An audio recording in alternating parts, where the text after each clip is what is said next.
presentation to them, they say that yes, we agree for 30 years there has been no updation of pension.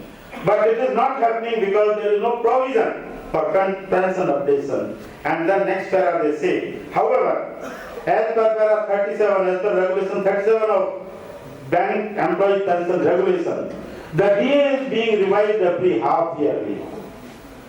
We fail to understand how do they jump to regulation 37 which deals with the DA when our demand pertains to the pension updation which is regulation 35. Before reading 35, they jump to 37. So this skipping, where they have learned. I didn't learn skipping. Our sisters learn skipping. But those people, they are not our sisters, they are our brothers, rather younger brothers, but they have learned skipping. They skip regulation 35 and jump to 37, which is not contentious, which is not a subject matter of scrutiny in any court. DA is revised. Now how DA is revised? Every half year and for serving employees every quarter. The government comes out with the notification of revised DA, how many slabs it has gone up, the CPI, Consumer Price Index. And then they give this many percentage of DA increase. So they notify the DA revision formula every half yearly in terms of appendix 2 to pension regulation. Then why they are not notifying the pension updation formula which is in appendix 1 in terms of regulation 35? They don't do that. Now there is no accountability. The pensioners are accountable for 4 years from the date of event where the decision has gone wrong. So pension regulations provide for taking action against pensioners even up to 4 years after the retirement. But when they commit the act of omission, what is misconduct? Act of omission and commission. I have omitted to do something which I am supposed to do, or I have violated something by committing an offense.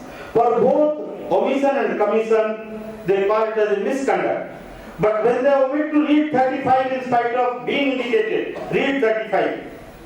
Read appendix 1. Notify updation formula in terms of appendix 1. For their omission, there is no accountability. Because they are holy cows. And holy cows, without casting aspersions in the BJP rule, gets lot of protection. This is what they are enjoying. The misuse of their position without notifying the pension updation formula in terms of appendix 1 to regulation 35(1). They were scot-free and they are rewarded that they are saving crores of rupees for banking industry. So they get rewarded. Now, offense is being rewarded at IBA level, at DFS level, but offense is punished at bank level when it comes to officers, employees, or even pensioners. So these are very serious issues we have been fighting, we have been struggling. So when we tell the ordinary members that because the issue is not resolved, don't come to the conclusion that retirees associations are not doing anything. On the contrary, the kind of encounters we have with members sometimes is that what UMPU has been telling, what IBA has been telling, that for pension updation we need 1 lakh crore rupees for all the public sector banks, 1 lakh crore rupees. The ordinary membership tend to believe, thinking it is coming from IBA, it's coming from MDs of the bank, so it must be true. My request to you friends will be, don't believe all those things because they are not honest to their cause. They are not honest to their duty. We have also done the calculation for updation cost. And we have done it taking the details from published balance sheets of all the public sector banks. And as per our calculation, which is done quite scientifically, the annual updation cost of pension is 3,288 crores. Annual updation cost. Now they say they need 1 lakh crore. Why they need 1 lakh crore? We have given them the calculation chart bank-wise. and then it's consultation. They said, which actuary has done these calculations? We said, we have done ourselves. They said, no, you should get it done from an actuary. We told IBA, we don't have money to pay you the actuaries. Because we are not doing pension updation, our subscription to the retirees also remains low. They don't have money to pay us. So we won't go to actuaries. But you have money, you are a rich organization. Your total expenses you distribute to banks and they pay you. So you don't spend anything from your pocket, you are thriving on banks' support, banks' contributions. So you give our calculations to your actuary. Let him scrutinize it and let him tell whether our calculations are correct or not. If he says our calculations are faulty, we will come to Bombay at our cost to talk to your actuaries and convince them our calculations are correct. They don't do that. They have taken our calculations almost 1.5 to 2 years ago. They don't tell us it is wrong, they don't tell us it is right. Now the issue is why they say 1 lakh crore is needed. Their perception or their actuary's perception is stand-alone concept of any benefit they give. So if updation has to be given, they say to earn the annual updation cost, how much money has to be invested? How much money has to be invested to earn this much yield, which will be used for meeting the cost of updation? We have fundamental difference on this perception. Our contention is that there is pension fund in place. So this 3,288 crores cost annual for all the banks including State Bank of India. First you should evaluate the existing fund position. Whether existing fund position can sustain this much additional load. If it can sustain, you don't need to provide extra. And if it can't sustain, it will sustain partially. So to the extent of gap, you need to provide. This is fundamental difference. They don't integrate this costing exercise with the yield on existing fund, which is quite sufficient to meet the pension updation cost. Then, they say that life expectancy of a pensioner is 82 years. 82 years. Whereas in reality, at 82 is not the average life expectancy of the pensioner. So banks make provision for pension during our service time, contributing monthly 10% of our basic pay, and year end they get the actuarial estimate done, and of that actuarial estimate, what the gap, that is funded further. This is the way the pension fund is provided every year. So they have provided during my service time adequate money to ensure that up to 82 years of my lifetime, I will get full pension. Now 82 is not the average age of a pensioner. Beyond 82, hardly 5% people would survive. The general study suggests 5% of the people. 95% people go away from this world before attaining 82 years of age. So when they go away, they leave the cushion in pension fund, because their 50% pension which they are supposed to drop to 82 on an average is reduced in the family pension form earlier to 15% for officers. So I was drawing today 50% of my last drawn pay. If I die today, my wife will get 15% of my last drawn pay. So that means every death of a pensioner creates a surplus of 35% of his last drawn pay in the pension fund. What happens to that money? It was provided for pension payment up to 82 years of age. Now man is gone, pension comes down to 15%. What happens to that 35%?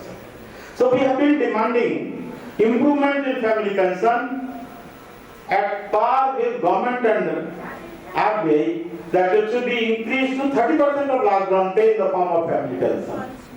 Then again they did the actual calculation, how much will it cost? And they told us that family pension improvement will cost 22,000 crore to the public sector banks.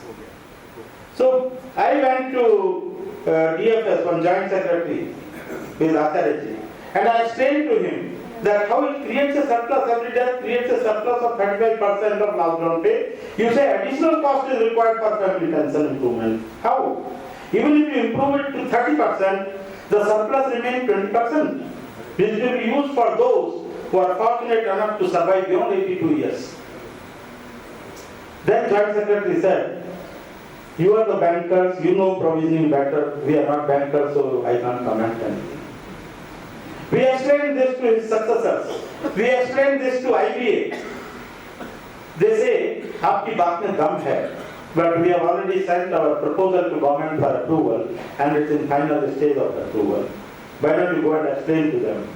With 22,000 crore provision for pension, family pension improvement, where there should be surplus. They are showing deficit 22,000 crore. We went to government. They also said what you say makes a point. But it is too late now. Now we are in the process of approving this family pension improvement. Now, these are the things which consume our time. It requires a lot of study, a lot of interaction, a lot of discussion, a lot of suggestions collected from friends like you. We evaluate that, we modify, we do corrections and all, and then we go and talk to them. So, we told them, you go ahead with your 22,000 crore provision. We are happy that our money will come to our pension fund. Our pension fund will become more robust and its yields will go up further. That is not needed. But mind you are denting the balance sheet of the public sector banks in the process. Should you? So this is how the family pension improvement was treated by them. Same thing they are committing in case of updation of pension by treating this as a standalone transaction. Friends, family pensions improvement cost came to 1,320 rupees and they assume an yield of 6%. So to 1,320 crores, banks need to invest collectively 22,000 crores. This is how this 22,000 crores their actuaries have arrived at. This is accounting. Is this provisioning? Is this funding? So totally absurd methods. Being a banker, when people do, they are getting hoodwinked by their actuaries and they are hoodwinking the government and IBA are hoodwinking the MDs of public sector banks. Because whenever there is management committee meeting of IBA, every month they meet on last Thursday of the month or so. And when some MD musters courage to talk about updation, they say, nationalized banks and state bank would need 1 lakh crore if we have to concede the demand for updation. Do you have money to provide? Now which bank MD will say, yes, I have money to provide 1 lakh crore?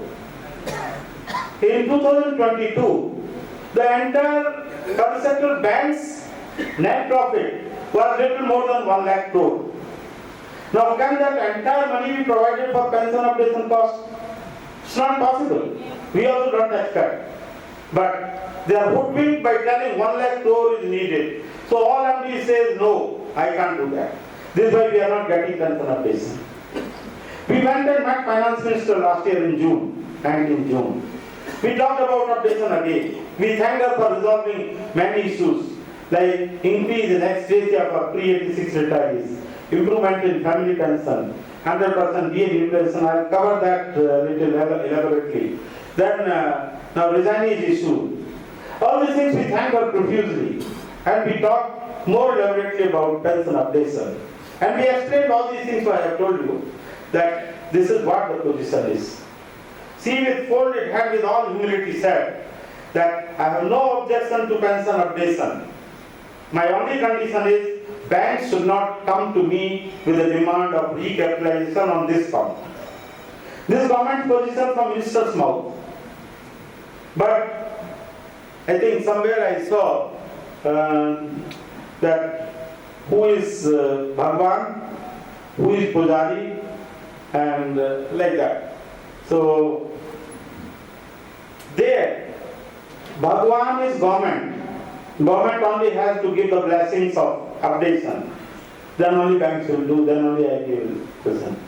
But Pujari sometimes becomes so forceful, so powerful, that reaching Bhagwan and offering your prayers itself becomes difficult. So pujaris have assumed greater strength in today's Kali Yuga. Pujaris are very powerful. So we fight with pujaris, then we have UABU in the form of sub-pujaris. They are contracted. Practically, they are acting like a vendor of IBA. They take credit for everything, which is done by them, which is not done by them.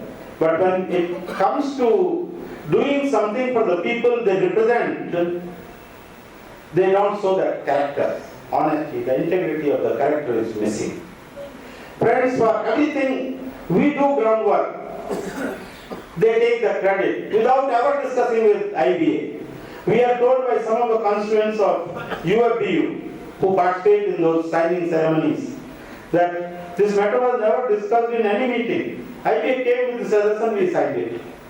And they take credit because they are signing power. They have special signature number like we all had when we were in service, SS number.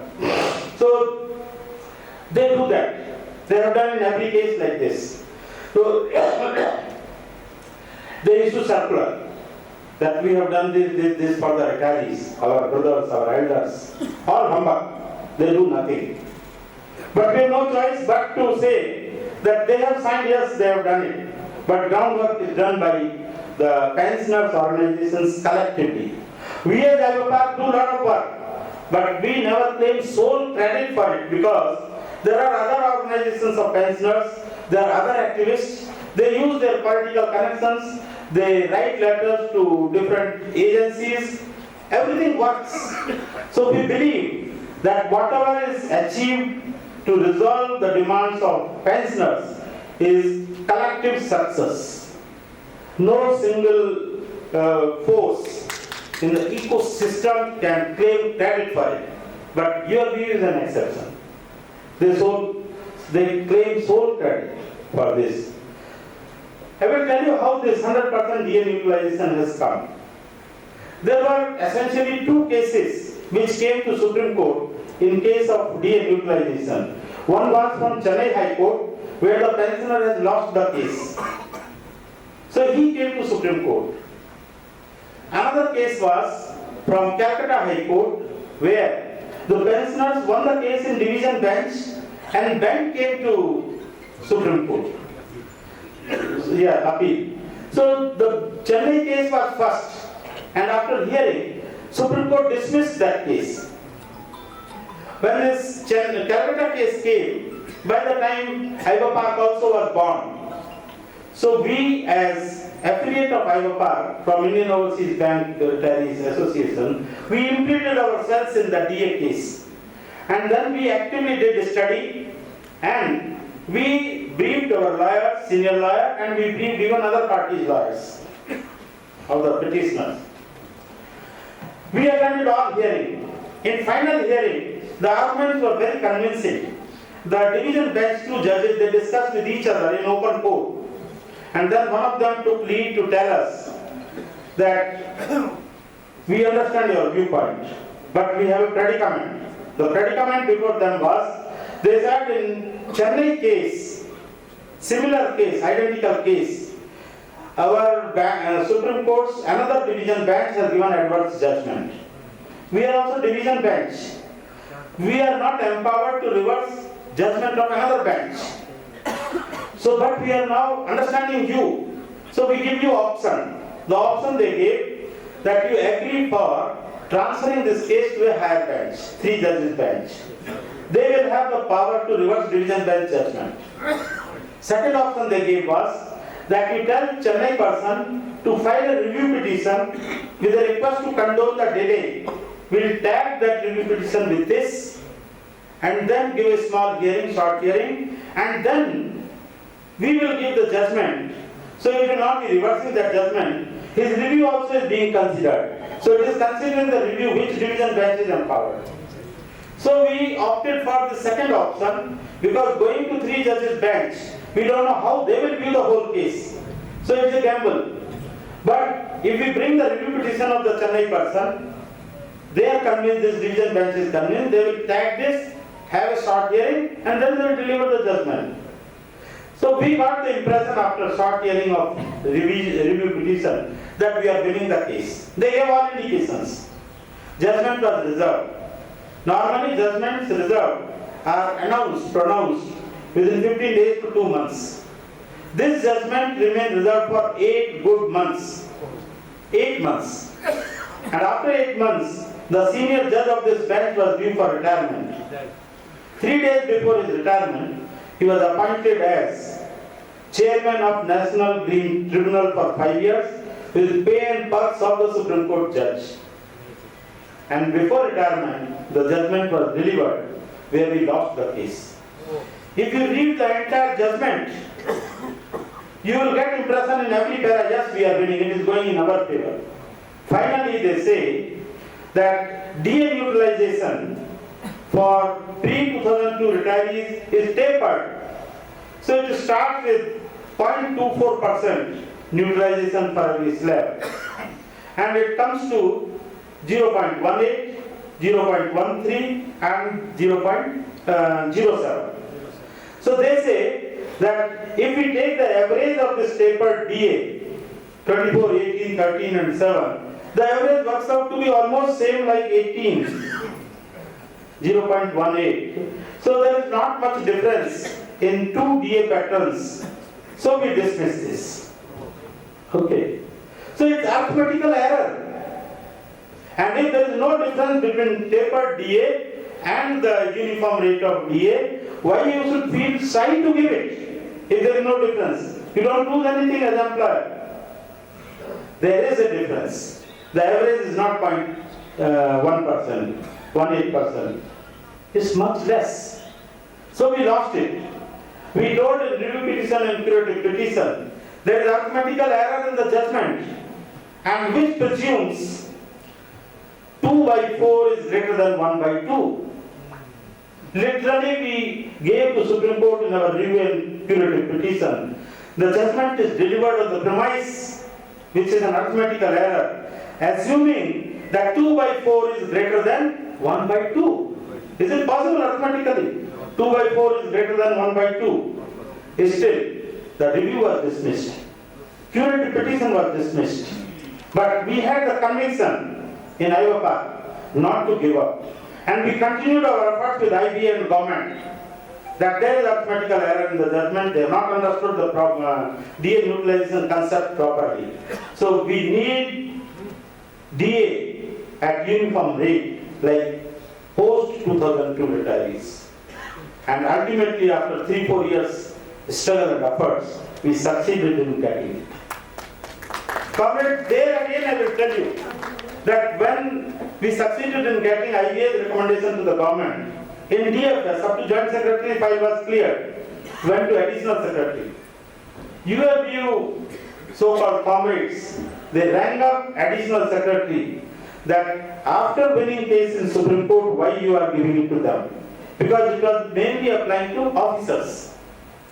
They were not able to digest that after losing case in Supreme Court, we are getting the same thing without court intervention. And they told Additional Secretary, he returned the file writing, IBA need to justify why we should agree to give this when we have won the case in Supreme Court. File went back. Now again we started work. We ensured 2 reminders from DFS to IBA that please send revised recommendation. They were in dark. What justification we can give? We have won the case in Supreme Court, they felt, IBA. After winning the case, how do we justify this payment? Then, through a common friend of ours, IBA people, they sent a message to me that I should write 1-page note giving justification why this 100% DA utilization should be extended to pre-2002 retirees. I wrote a page, sent an email through my common friend who was once upon a time General Secretary of IBA and had good contacts with IBA. That note went after that on those lines. IBA recommended again to DFS. The officer who was dealing with this file in DFS, one day he rang me up and he said, we are going to put up again to the bosses. Can you give me last para what we should write in concluding para when we put up the file to our bosses. I drafted the last para for DFS officers. They incorporated that in their note as the final paragraph. Then it was put up. And I told in one of our meetings in Iowa Park, governing council meeting, that within 15 days, this will come. So one of the persons who is General Secretary in Canara Bank for pensioners, he went to Chennai, met AIBA leader, because he also was AIBA office bearer in his serving days. And he said, I understand shortly it is coming. He said, no chance boss, no chance. DA is a closed chapter. DFS has declined it. Friends, believe it, third day it was announced by government. Third day after that person said no chance, absolutely no chance. But when it comes, the issue circular, they got it. They got it. So we have odds. Against odds we fight, we struggle. But we have conviction, we have support of lakhs of pensioners from whom we derive strength to fight. So age is not important. What we need to fight in these kind of ecosystems is how strong mentally we are. We must have mental strength. This is why in advanced age, Comrade Bansalji, who could not come because of not so good health, they are still fighting at that age. Makwanaji, our Acharyaji, they are all very senior people. They will not have that kind of body strength as they had when they were serving, but their mental strength is so strong that they continue to fight, they continue to lead us. So friends, have faith in the organizations. Organizations can turn the mountains. For that, sometimes you need extraordinary power, extraordinary authority, extraordinary strength. And in our case, it comes only from brain. We need mental strength. I have a small grandkid who is 6 years. One day he was asking me that between Ram and Krishna, who is more strong? Between Ram and Krishna, who is more strong? I said both are godly persons and both are regarded as Bhagwan, the God.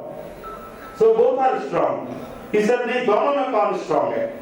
I said, नहीं दोनों ही बराबर strong हैं. They have done great things in life. He says, no, Krishna is strong, more strong. I asked how? He said, Krishna ने अपनी एक छोटी उंगली पर पहाड़ उठा लिया था, राम ने कभी उठाया